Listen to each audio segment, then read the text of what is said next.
بڑی لائٹ جلاؤ.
الصلاة والسلام عليك يا شفيع المذنبين وعلى آلك وأصحابك يا رحمة للعالمين.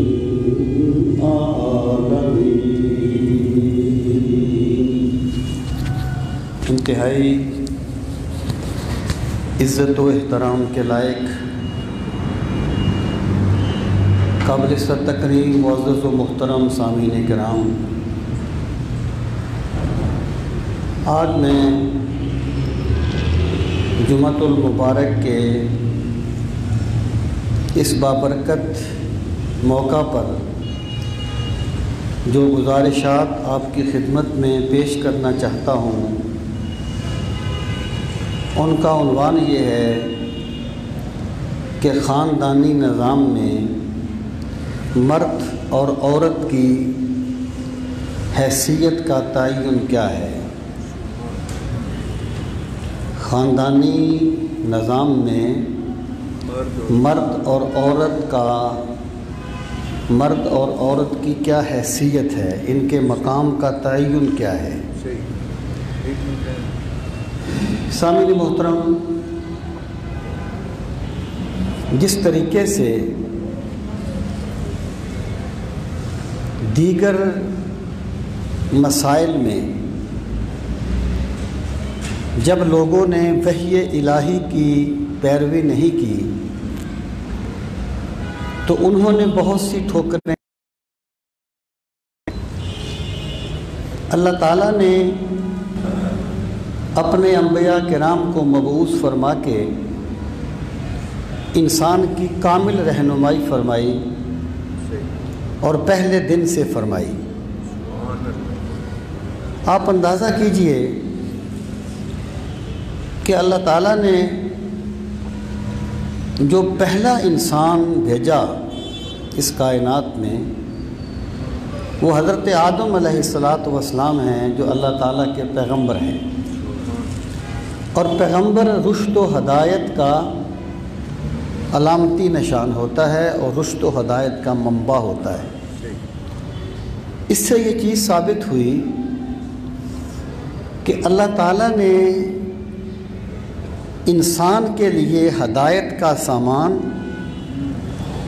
اس کے گمراہ ہونے سے پہلے ہی کر دیا، لیکن بندوں کی یہ کمزوری ہے کہ کہ وہ معاملات حیات کو اپنے عقل کے بل بوتے پر حل کرنا چاہتا ہے۔ یہی وجہ ہے کہ وہ ہر میدان میں ٹھوکریں کھاتا رہا اور ہر میدان میں اس نے بڑی عجیب و غریب قسم کی سوچوں کو اپنایا۔ اسی طریقے سے عورت اور مرد کی حیثیت کیا ہوگی، اس بارے میں بھی جب انسان نے وحی کو چھوڑا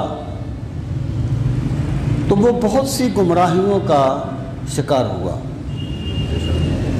اور یہ جو گمراہیاں ہیں یہ اس وقت بھی تھیں جب قرآن مجید نازل ہوا، جس کو زمانہ جاہلیت کہا جاتا ہے، اور یہ آج بھی پائی جاتی ہیں، جسے ہم جاہلیت جدیدہ کہہ سکتے ہیں۔ وہ جاہلیت قدیمہ تھی اور یہ جاہلیت جدیدہ ہے۔ سامعین محترم، عورت کے بارے میں جب اسلام نے عورت کی حرمت کو بیان کیا کہ عورتوں کے بھی حقوق ہیں جس طرح مردوں کے حقوق ہیں، اس وقت عورت کے بارے میں عجیب و غریب قسم کے نظریات پائے جاتے تھے۔ یہ بات تو بالکل طے ہے کہ اس وقت جتنی بھی تہذیبیں تھیں، وہ روم کی تہذیب ہو، وہ ایران کی تہذیب ہو، وہ عرب کی تہذیب ہو، وہ ہمارے بر صغیر کی تہذیب ہو، ہند کی تہذیب، کسی تہذیب میں عورت کو کوئی حصہ نہیں ملتا تھا، میراث میں سے اس کا کوئی حصہ نہیں تھا۔ اور بعض جو قدیم دانشور قسم کے لوگ مشہور تھے، وہ اس چیز پہ بحث کرتے تھے کہ عورت انسان بھی ہے یا نہیں ہے۔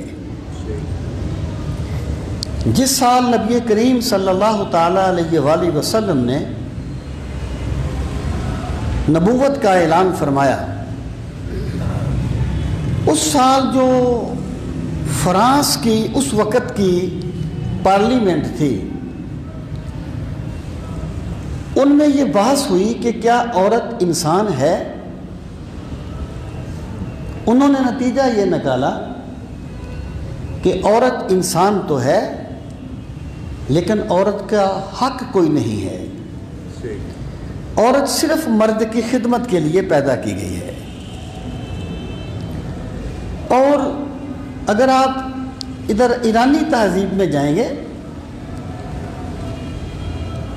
تو عورت کو گناہ کی جڑ سمجھا جاتا تھا، عورت برائی کی جڑ ہے، یہ ایک تصور تھا، یہ ایک کنسیپٹ تھا۔ اور مصدق اور مانی کے جو نظریات تھے، یہ ایرانی تہذیب کے بڑے فلاسفر ہیں، مشترک ہے، متاع مشترک ہے، تفریق پائی جاتی تھی عورت کے بارے میں۔ عورت کا وہ مقام متعین کر کے بتا دیا جو اللہ نے عورت کی فطرت میں رکھا ہے۔ اب دیکھیں، ایک بچوں کی فطرت ہے، اگر کوئی بندہ بچوں سے بوڑھوں کا مطالبہ کرتا ہے تو وہ پاگل ہے، اگر کوئی بوڑھوں سے بچوں والی حرکات کا مطالبہ کرتا ہے تو وہ پاگل ہے، کیونکہ وہ فطرت کو سمجھ نہیں رہا۔ اللہ تعالیٰ نے مرد اور عورت کی فطرت کو الگ الگ بنایا ہے۔ اس کی وجہ یہ ہے کہ اللہ کے نظام میں جو اللہ نے نظام دیا وہ یہ تھا کہ انسانی افزائش نسل اور انسانی معاشرے کی بقا اللہ تعالیٰ نے مرد اور عورت دونوں کے ذریعے سے کرنی تھی. اس لیے اللہ تعالیٰ نے ان کی نیچر ایسی بنائی ہے کہ ان کی وحدت جو ہے وہ ان کے یعنی دونوں جب ملتے ہیں تب معاشرہ جو ہے وہ قیام پذیر ہوتا ہے، تب معاشرہ سنورتا ہے اور معاشرہ جو ہے وہ آگے بڑھتا ہے. سامعین محترم، اس چیز کو آپ دیکھیں، یہ مساوات کا جو نعرہ ہے ایک لحاظ سے اسلام مکمل مساوات کی تلقین کرتا ہے. ایک لحاظ سے وہ کیا ہے؟ وہ قانون کا معاملہ ہے. مراد یہ ہے کہ عورت اور مرد دونوں قانون میں برابر ہوں گے، اللہ کی بندگی میں برابر ہوں گے. من عمل صالحا من ذکر او انثى وهو مؤمن فلنحيينه حیاتا طیبہ. جو بھی نیک کام کرے گا، وہ مرد ہو یا عورت ہو، ہم انہیں پاکیزہ زندگی عطا فرمائیں گے. مطلب کیا ہے؟ اللہ تعالیٰ نے یوں نہیں کیا کہ عورت نے 4 نفل پڑھے ہیں تو اس کو 2 کا ثواب دو کیونکہ وہ عورت ہے،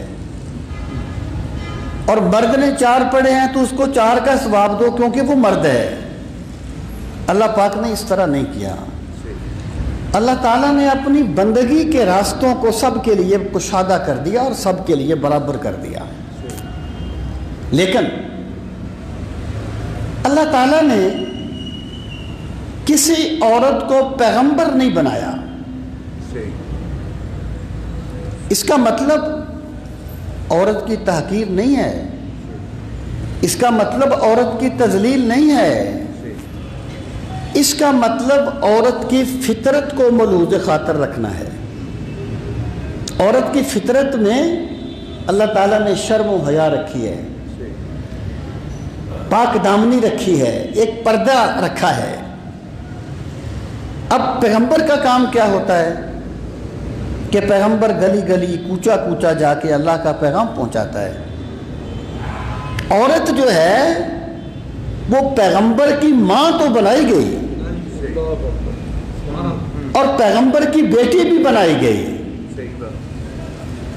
پیغمبر کی بہن بھی بنائی گئی، لیکن عورت پیغمبر نہیں بنائی گئی. مراد یہ ہے کہ ایک پیغمبر کی ماں عورت ہے تو پیغمبر ماں ہونے کے ناطے تو اس کا احترام کرے گا نا، ماں ہونے کے ناطے. جیسا کہ رسول کریم علیہ السلام نے فرمایا کہ اگر میں نماز پڑھا رہا ہوتا اور میری والدہ مجھے آواز دیتی، ابنی محمد، بیٹا محمد، تو میں اپنی نماز توڑ کے اپنی ماں کی خدمت میں چلا جاتا. اس کے باوجود عورت کو پیغمبر نہیں بنایا گیا. پیغمبر کس لیے نہیں بنایا گیا کہ پیغمبری کا جو معاملہ ہے یہ عورت کی نیچر کے مطابق نہیں ہے. عورت عفت و عصمت اور شرم و حیا اس کی فطرت میں رکھا گیا ہے.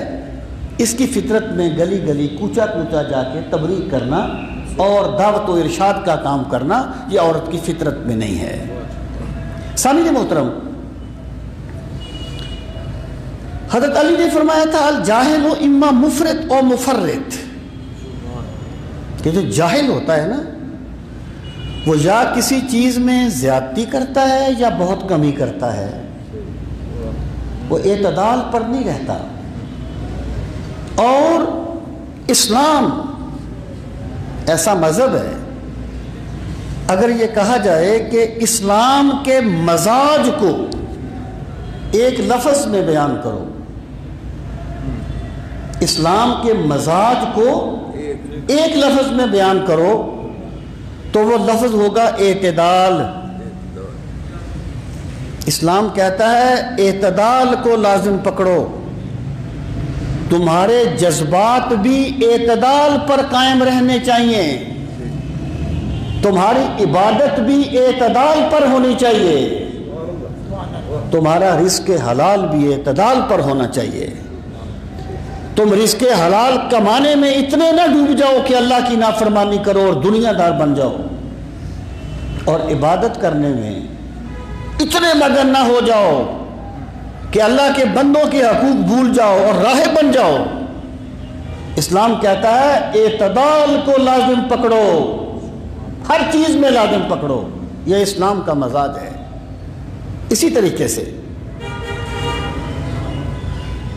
اسلام نے عورت کے بارے میں بھی جو تعلیمات پیش کی ہیں وہ اعتدال پر قائم ہیں، وہ عورت کی فطرت کو ملوز خاطر رکھتے ہوئے اس کا دائرہ کار متعین کیا گیا ہے۔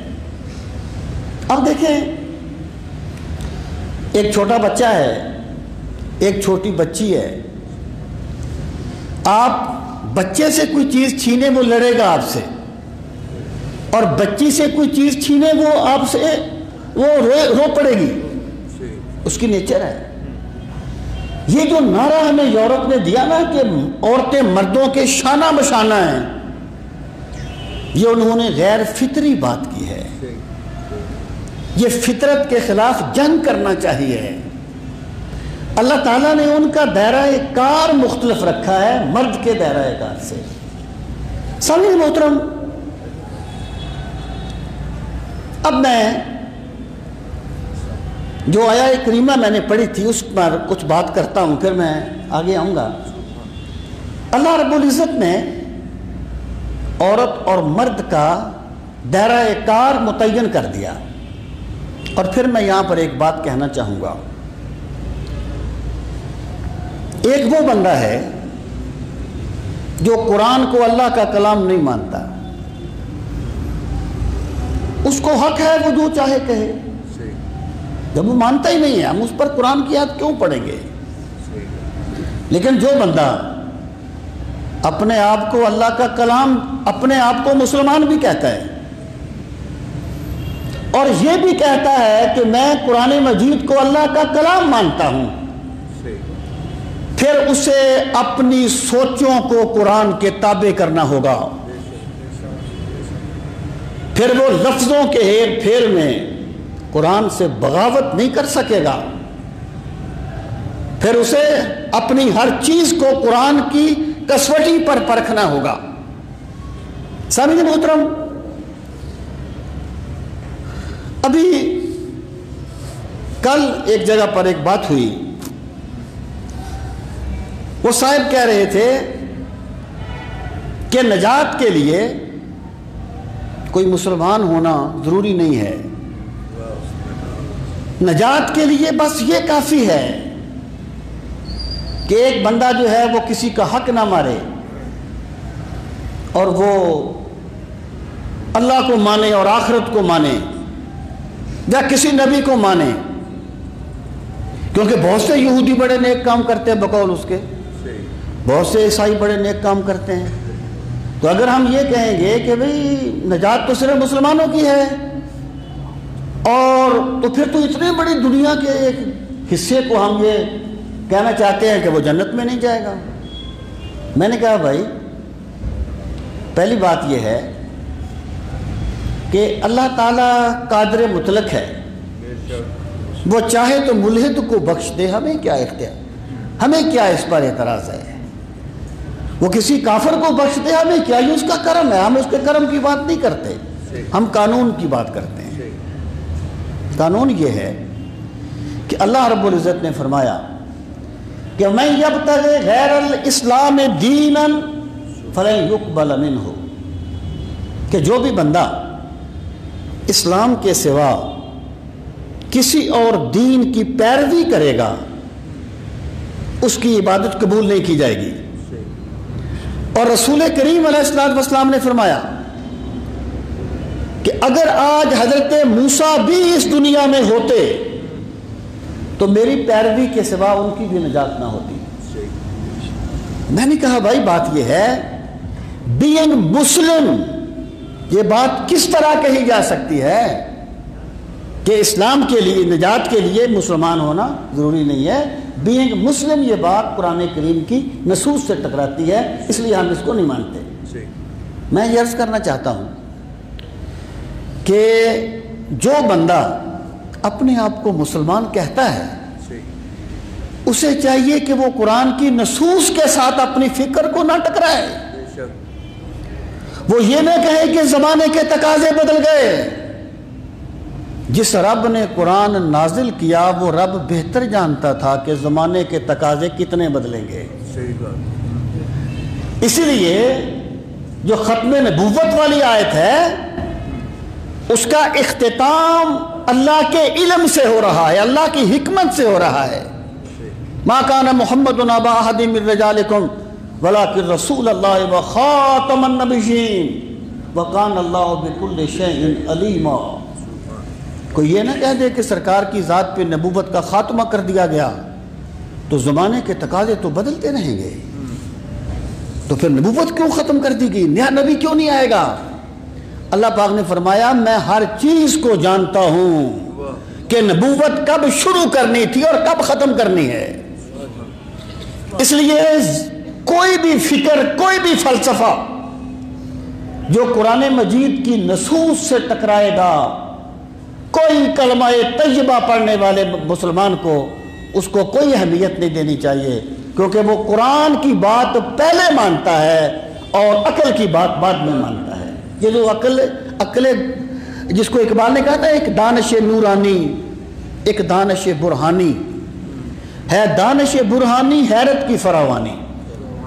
جب عقل اپنے صحیح کام کرتی ہے تو وہ عقل سلیم ہے، اس کو دانش نورانی کہا جاتا ہے۔ اس کا قرآن کہیں اس کی مذمت نہیں کرتا۔ اور جب عقل اخلاقیات کو کچل دے، جب عقل انسانی قدروں کو روندنے کی کوشش کرے، اس کو عقل برہانی کہا جاتا ہے اور اس کی کوئی اہمیت نہیں ہوتی بندہ مومن کے نزدیک۔ سامعین محترم، اب ہمیں عورت اس پس منظر میں تھوڑی دیر بہت اونچی آواز تھوڑی دیر اللہ رب العزت نے ارشاد فرمایا الرجال قوامون علی النساء۔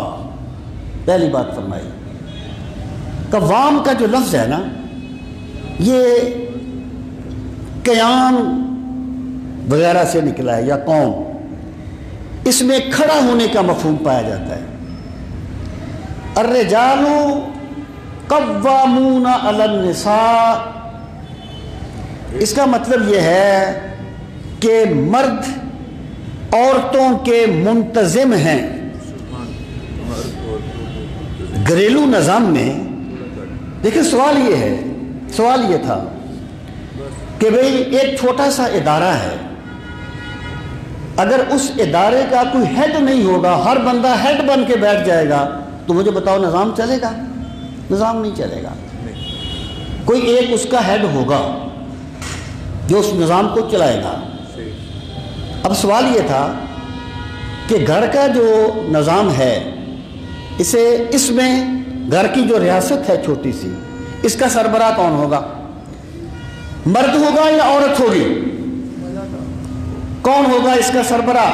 اب یا مرد ہوگا یا عورت ہوگی؟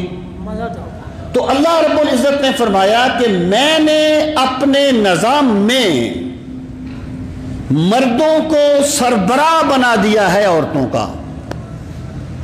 میرے بھائی، یہ عورت کی تحقیر نہیں ہے، یہ عورت کی تذلیل نہیں ہے۔ اسلام عورت کو ماں، بہن، بیٹی کا مقدس رشتہ دیتا ہے، اور اسلام وہ مذہب ہے کہ زمانہ جاہلیت میں تو لوگ اپنی بیٹیوں کو زندہ دفن کر دیتے تھے، لیکن رسول کریم صلی اللہ تعالیٰ علیہ وآلہ وسلم کے پاس جب آپ کی سب سے چھوٹی صاحبزادی سیدہ فاطمہ الزہرا سلام اللہ علی ابیہا و علیہا آپ کے پاس حاضر ہوتی تھی تو سرکار اٹھ کھڑے ہوتے تھے، ان پر شفقت فرماتے ہوئے، محبت کا اظہار کرتے ہوئے۔ اسلام عورت کو یہ مقدس مقام دیتا ہے، ماں بہن اور بیٹی کا مقام دیتا ہے، لیکن اسلام عورت کی نیچر کو نہیں بھولتا، عورت کی فطرت کو نہیں بھولتا۔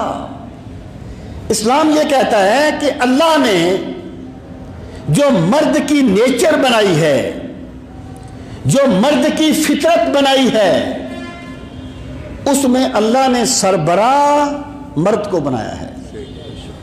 اور سامعین محترم، پھر دوسری بات یہ ہے، وہ حفیظ جلندری نے کہا تھا کہ حفیظ اہل زباں کب مانتے تھے، حفیظ اہل زباں کب مانتے تھے، بڑی مشکل سے منوایا گیا ہوں۔ مراد میری یہ ہے کہ عین ممکن ہے کہ کسی گھر میں عورت زیادہ ذہین ہو مرد سے،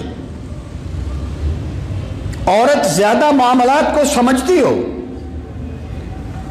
تو جب وہ ایسی رائے دے گی تو مرد اس کی بات کو کیوں نہیں مانے گا جی، وہ اپنے آپ کو منا لے گی۔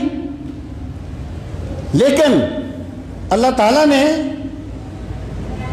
جو گھر کا ذمہ دار ہے وہ مرد کو بنایا ہے، مرد کو۔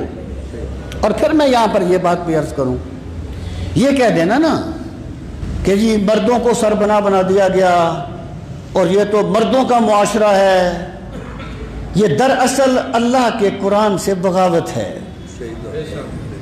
یہ اللہ کے دین کا مذاق اڑایا جا رہا ہے۔ اگر مسلمان اپنے آپ کو جو بندہ کہتا ہے اور پھر کہتے ہیں جی کوئی مسلک کوئی کہتا ہے، کوئی مسلک کچھ کہتا ہے، سارے مسلک اس پر متفق ہیں، اس کو تم کتنا مانتے ہو؟ یہ جو قرآن مجید کا مقام ہے، الرجال قوامون علی النساء، اللہ نے مردوں کو عورتوں پر نگہبان بنایا ہے، نگران بنایا ہے۔ اللہ نے یہ بات طے کر دی کہ گھر کے نظام میں سربراہ مرد ہوگا، اور رسول کریم علیہ السلام نے فرمایا اگر غیر خدا کو سجدہ کرنا جائز ہوتا تو میں بیوی کو کہتا کہ وہ اپنے خامد کو سجدہ کرے۔ کیا وجہ ہے اس کی؟ اگر ایک کو سربراہ نہیں مانا جائے گا تو گھر کا نظام تباہ ہو جائے گا،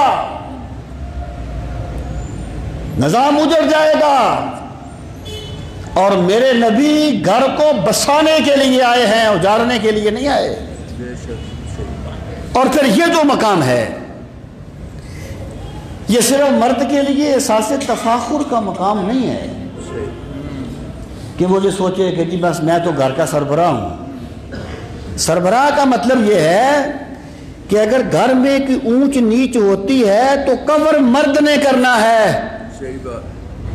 کیونکہ اللہ نے اس کے ذمہ یہ بات لگائی ہے۔ اب دیکھیں نا، میں ایک مثال دیتا ہوں۔ گھر میں بچے کوئی نازیبہ بات کر دیں، کس سے لڑ پڑے، تو اس کو کور تو ان کا باپ ہی کرتا ہے نا، باپ ہی کور کرتا ہے نا۔ اگر مرد اور عورت میں کوئی ان بن بن جائے تو اسلام یہ کہتا ہے مرد اس کو کور کرے گا۔ اگر اللہ نے مرد کو عقل زیادہ دی ہے تو ذمہ داریاں بھی اس پہ زیادہ ڈالی ہیں۔ الرجال قوامون علی النساء، اللہ کے نظام میں مرد عورتوں کے منتظم ہیں، ان کے سردار ہیں، ان کے نگہبان ہیں، یہ اللہ کا نظام ہے۔ اب سوال یہ تھا کہ بھئی یہ جو ذمہ داری ہے یہ مرد کو کیوں سونپی گئی، یا مرد کو یہ منصب کیوں دیا گیا؟ اس کی وجہ آگے بیان کریں۔ الرجال قوامون علی النساء بما فضل اللہ بعضهم علی بعض وبما انفقوا من اموالهم، آگے اس کے 2 سبب بیان کیے۔ یعنی پہلی بات یہ ہمیں اچھی طرح سمجھ لینی چاہیے کہ بینگ مسلم ہم مرد کے سربراہ ہونے پہ اعتراض نہیں کر سکتے، یہ فطرت کا تقاضا ہے اور اللہ کا حکم ہے، اور پھر اللہ نے گھر کا نظام چلانے کی ذمہ داری مرد پہ ڈالی ہے، عورت پہ نہیں۔ اب اللہ پاک فرماتا ہے وَبِمَا أَنفَقُوا مِنْ أَمْوَالِهِمْ، بما کہ یہ جو ہم نے مرد کو یہ منصب دیا ہے، اس کی پہلی وجہ بیان فرمائی بما فضل اللہ بعضهم علی بعض، کہ اللہ تعالیٰ نے جو بعض کو بعض پر فضیلت دی ہے نا اس کائنات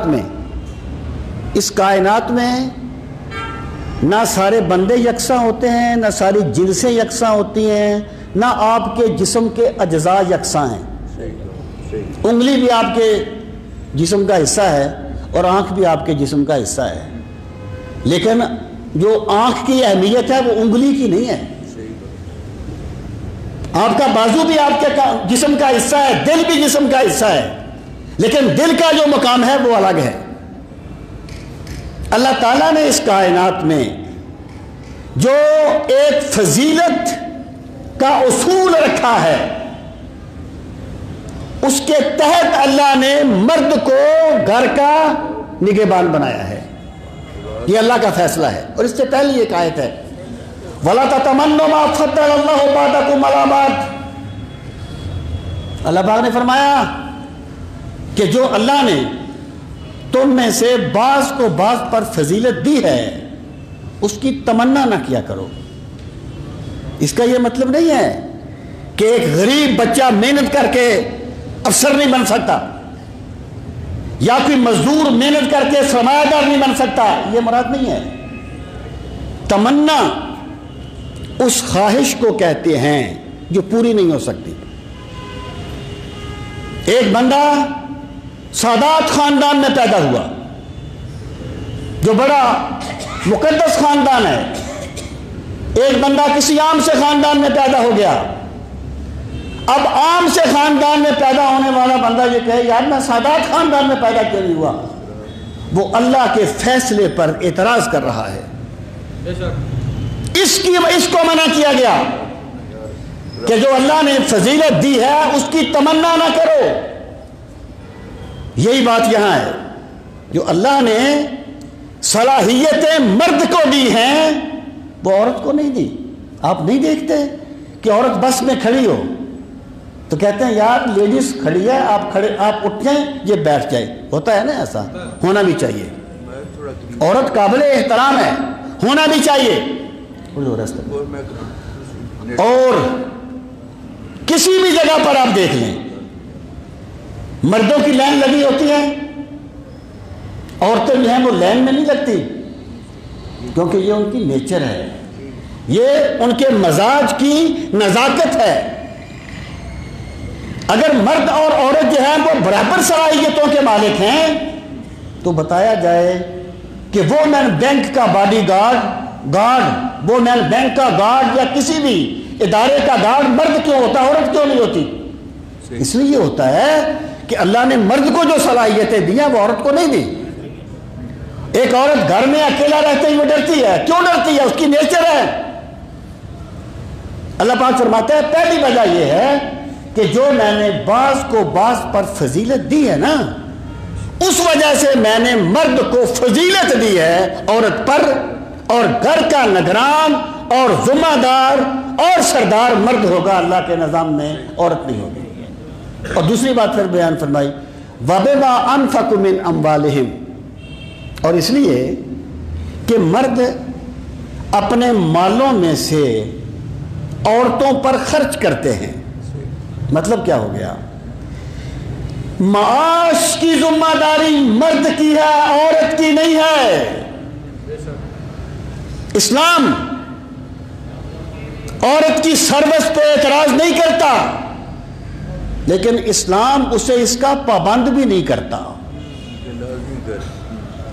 اسلام پابند نہیں کرتا، اسلام کہتا ہے گھر کا معیشت چلانی مرد کی ذمہ داری ہے، عورت کی نہیں ہے۔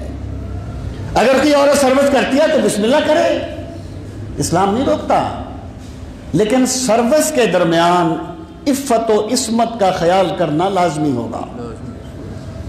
اسلام کو ملازمت پہ اعتراض نہیں ہے، اسلام کو ان چیزوں پر تحفظات ہیں جو اس راستے میں رکاوٹ بنتے ہیں۔ اگر کوئی عورتوں کا ادارہ ہے تو بسم اللہ، عورتیں اس میں سروس کرے، کون روکتا ہے اس کو؟ اور پھر یہی وہ مقام ہے، یہاں پر ہمیں اس چیز پہ غور کرنا چاہیے۔ یہ جو حقوق نسواں کے علمبردار اٹھتے ہیں، یہ عورت کو متاع بازار بنانا چاہتے ہیں، یہ عورت کی عفت و عصمت سے کھیلنا چاہتے ہیں، اور ان لوگوں نے ٹکے ٹکے کے اشتہار پر عورت کو ذلیل کر کے رکھ دیا ہے۔ یہ عورت کے حق میں نہیں ہے، یہ عورت کو ذلیل کیا جا رہا ہے۔ وہ کہتے ہیں کیا وجہ ہے کہ میراث میں مرد کا حصہ عورت سے دگنا رکھا گیا ہے۔ اس کا مطلب یہ ہے کہ اسلام عورت کو مرد کے مطابق مقام نہیں دیتا۔ کیا نہیں، ایسی بات نہیں ہے۔ اسلام عورت کو ماں کا درجہ دیتا ہے، اسلام عورت کو بیٹی کا درجہ دیتا ہے، اسلام عورت کو بہن کا درجہ دیتا ہے۔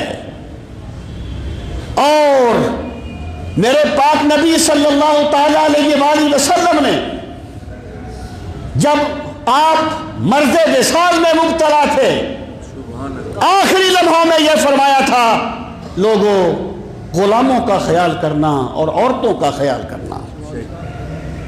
عورت پر تشدد اسلام نے ختم کیا ہے، عورت کو جینے کا حق اسلام نے دیا ہے۔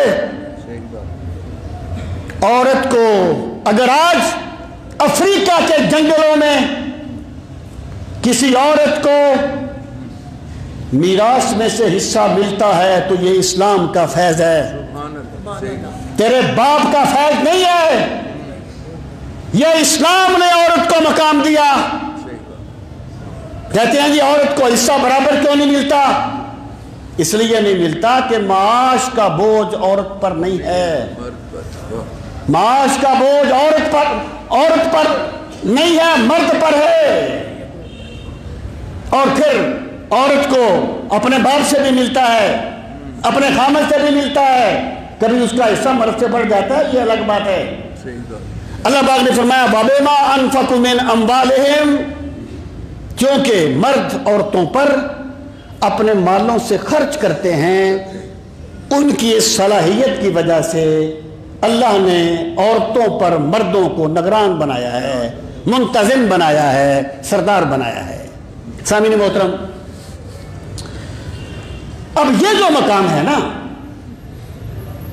کہ معاش کی ذمہ داری مرد کی ہے، دیکھو میں پھر عرض کروں گا، اسلام کو اس پر اعتراض نہیں ہے کہ عورت کوئی ملازمت نہ کرے، اور ملازمت کرنے پہ اعتراض نہیں ہے، لیکن کوئی ایسا کام نہ ہو جس کی وجہ سے اس کی عفت و عصمت پہ حرف آئے۔ اگر عفت و عصمت پہ حرف آئے گا تو پھر عورت اپنے اصل چیز سے ہٹ گئی۔